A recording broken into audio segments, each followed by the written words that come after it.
तुम्हाला कोणी म्हटलं की राजन साळवी हे त्या पक्षात गेल्यामुळे ठीक आहे, आम्हाला वाईट वाटलं की ते आमचे फार जुने सहकारी होते, त्यांना पक्षानं 3 वेळा आमदार केलं, त्यांना पक्षानं नगराध्यक्ष केलं, त्यांना पक्षात अनेक महत्त्वाची पदं मिळाली.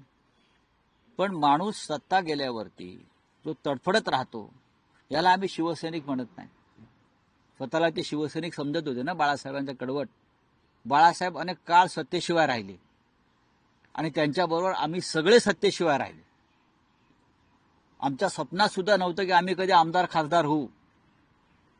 बाळासाहेब ठाकरे माननीय हिंदुहृदय सम्राटांनी त्यांच्या आयुष्यातला संपूर्ण काळ हा सत्तेशिवाय काढलेला आहे. सत्ता आम्हाला फार उशिरा मिळाली आणि आम्ही सगळे सत्ता नसताना सुद्धा माननीय बाळासाहेब ठाकरेंबरोबर राहिलो. यापुढे राहू. सत्ता हे सर्वस्व नाही. हे जे आता राजन साळवींसारखे लोक आहेत यांना मी म्हणतो, संकट काळामध्ये नेत्याबरोबर राहायला पाहिजे, पक्षाबरोबर राहायला पाहिजे. तुमच्या पक्षातले मतभेद नंतर दूर करता येतील.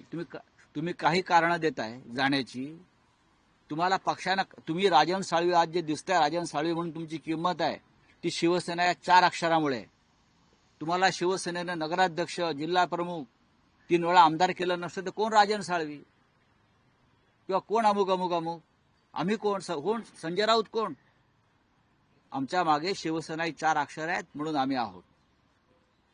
हे लोक आहेत. संजय राऊतांनी तुमच्यावर खालच्या पातळीवर टीका केली आहे. म्हणजे काय केली?